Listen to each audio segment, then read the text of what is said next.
The red and blue flashes from 3 patrol cars danced across my windshield as I pulled into the gravel driveway of my lake cabin. The pit in my stomach grew heavier with every second. My pickup truck was surrounded by uniformed officers, their flashlights sweeping over the now-empty truck bed. Just 2 hours earlier, it had been packed to the brim with groceries, camping gear, and construction supplies worth more than $2,000, and right beside them, arms folded across her chest like a self-appointed queen, stood Patricia Greenwood, the infamous HOA president from across the road. She wore her signature power suit like it was a badge of authority, even on a warm Saturday afternoon. Her hair was perfectly styled, not a strand daring to move in the lakeside breeze. "There he is. Officers," she announced in that grating nasal voice of hers, pointing directly at me like I was public enemy number 1. "That's the man who's been stealing from our community. I caught him red-handed with stolen goods. I've already secured the evidence." One of the officers, a tall man with sergeant stripes stitched on his sleeve, gave me a puzzled look. "Sir, are you the owner of this property?" "Yes, officer," I said evenly, forcing my voice to stay calm even though I could feel my pulse pounding in my ears. "This is my cabin. I inherited it from my uncle 6 months ago. And that truck is mine, too, registered in my name. I bought all those supplies this morning from Costco and Home Depot. I've still got every receipt." Patricia's face flushed a blotchy purple. "He's lying," she barked. "This property belongs to the Maple Grove HOA. I've been president for 8 years. I know every inch of this neighborhood. He's been squatting here, hoarding supplies, probably running some kind of illegal operation." The truth was, this mess had been building up for weeks. 3 weeks earlier, I'd started making weekend trips to restore Uncle Frank's old cabin. The place sat on 2 acres of quiet lakefront, outside the official boundary of the Maple Grove subdivision. The very first time I drove past Patricia's house with a truck full of lumber and tools, she practically sprinted down her front steps in her high heels. "Excuse me," she'd called, waving her arms as she jogged toward my window. "Where exactly do you think you're going with all that?" Trying to be polite, I stopped and rolled my window down. "Just heading up to my cabin. I'm fixing it up on weekends." Her eyes narrowed like she'd just smelled something rotten. "What cabin?" "There are no approved structures beyond this point. Everything past Elm Street is under HOA jurisdiction, and I certainly haven't approved any construction." That was the day I learned Patricia Greenwood lived in a fantasy world where her HOA powers stretched as far as her ego allowed. I'd shown her my property deed, and even a certified surveyor's map clearly marking the HOA boundary a quarter mile before my cabin. But she'd waved it off like I was showing her a fake ID? "Maps can be forged," she'd scoffed. "I'll be keeping an eye on you," and she did. Every Friday evening, like clockwork, Patricia would be standing at the edge of her property with a pair of binoculars in one hand and a clipboard in the other. She photographed my truck, scribbled notes like some kind of suburban detective, and hollered invasive questions about my supplies. "Awful lot of canned goods for one person," she yelled one night as I carried boxes of water and non-perishables inside. "What's the plan? Bunker down for the apocalypse? Or maybe running an illegal Airbnb?" I tried ignoring her, but she didn't know the meaning of the word. She left fake violation notices on my windshield, called the county inspector to complain about unpermitted construction, only to be told the cabin was outside her jurisdiction. She even tried rallying her neighbors to form a watch group to monitor my property like I was some kind of outlaw. Things really boiled over the Friday before all this. I'd made my biggest supply run yet. Winter was coming, and I wanted the cabin stocked and ready. The truck bed was loaded with a generator, propane tanks, canned goods, blankets, tools, and a brand new chainsaw, more than $2,000 worth of gear. Patricia, as usual, stood sentry. But this time she walked straight into the road and threw up a hand, forcing me to stop. "This is getting ridiculous," she said, peering into my truck bed with naked greed. "No legitimate cabin owner needs this much stuff. You're either hoarding, dealing drugs, or up to something illegal. I'm giving you one last warning before I take official action." I sighed. "Official action for what? Buying groceries? Maintaining my own property? Patricia, you have no authority here. The HOA boundary ends at Elm Street. My cabin is half a mile past that." She gave a cold, triumphant smile. "We'll see about that." The board is voting next week to extend our jurisdiction to include all properties accessed through our roads. Once it passes, you'll need HOA approval for every nail you hammer. I didn't bother explaining to her that HOAs can't just annex private property by taking a vote. I was tired. It was late. I had work to do. So I drove on, leaving her standing there in the road, already plotting whatever came next. The next morning, I woke early and spent hours installing new shelving in the storage room. Around noon, I decided to grab lunch in town and pick up a few more things from the hardware store. I left my truck in the driveway, half full of supplies I hadn't unloaded yet. That was my mistake.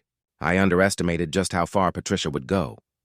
When I returned 2 hours later and saw the flashing lights, the empty truck bed, and Patricia's smug face, everything clicked into place. While the sergeant questioned me, I pulled out my phone and opened my security camera app. After Patricia's first harassment attempts, I'd installed cameras around the cabin just in case. "Officers," I said, scrolling through the footage with my thumb.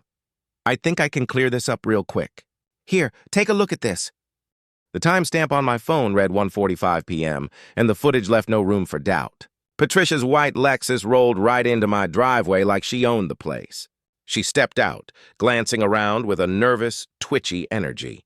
Then, one by one, she started hauling my supplies from the truck and loading them into her car. It took her 6 trips to clear out everything I'd bought that morning. The security cameras captured every second in crisp, high-definition clarity. Her license plate, her face flushed with effort as she wrestled with the heavier boxes. There was no misunderstanding here. She had stolen my property. The sergeant's expression changed as he watched the footage. Confusion melted into sharp understanding and then hardened into anger. He turned slowly toward Patricia. "Ma'am," he said, his voice low and controlled, "you told our dispatcher that you witnessed this man stealing these items from your neighbors. You said you made a citizen's arrest and secured the stolen goods as evidence?" Patricia's smug mask slipped. "Well, he was obviously lying about owning them," she stammered. "Look at all that stuff. Normal people don't buy in bulk like that unless they're doing something illegal." The sergeant's jaw tightened. "So you took it upon yourself to remove items from his truck on his property and claim them as evidence of a crime you invented?" His voice was so quiet it was more dangerous than a shout. "I was protecting the community," Patricia snapped, her voice rising to a shrill pitch. "He's been flaunting HOA regulations for weeks, hauling suspicious cargo, refusing to submit property plans, ignoring my notices." "Ma'am," another officer cut in firmly, "we've already confirmed this property isn't part of your HOA. County records are crystal clear. You had no right to touch anything on this land, let alone take property from his vehicle." I pulled up the receipts on my phone and handed them to the sergeant. 2237 Costco and Home Depot, bought this morning. Timestamps match. He gave a curt nod before turning to his team. "Jenkins, Rodriguez, escort Miss Greenwood to her residence and retrieve the stolen property. Ma'am, you're going to return every single thing you took." Patricia's face went from red to pale to blotchy pink in seconds. "Stolen? I didn't steal anything. I was securing evidence. I'm the HOA president. I have authority." "Not here, you don't." The sergeant cut her off sharply. "What you have is a very real problem. Taking someone else's property is theft. Making a false 911 report is a crime. You're looking at potential charges for both." The next hour was pure satisfaction. I followed the police convoy to Patricia's immaculate house, where my supplies were stacked inside her garage like they belonged to her. Her husband opened the door and his face drained of color as the officers laid out the situation. He kept darting horrified looks at Patricia, mumbling apologies to me and the officers. She, meanwhile, tried everything, every excuse she could grasp at. She claimed she was protecting the neighborhood. She said she thought the cabin was abandoned. She insisted she believed the supplies were stolen goods. She even threw in some nonsense about HOA bylaws granting her emergency powers. But none of it mattered. Each excuse landed like a flat note, and the officers remained stone-faced as they supervised the return of every last box. "Every item goes back," the sergeant said firmly when Patricia tried to argue over a box of canned goods, claiming it looked like something stolen from a neighbor. Unless you can prove ownership, it all goes back where you took it from. By now, neighbors had gathered at the end of the driveway, drawn by the flashing lights and rising tension. I recognized several HOA board members among them. Their expressions told the whole story: embarrassment, frustration, and anger.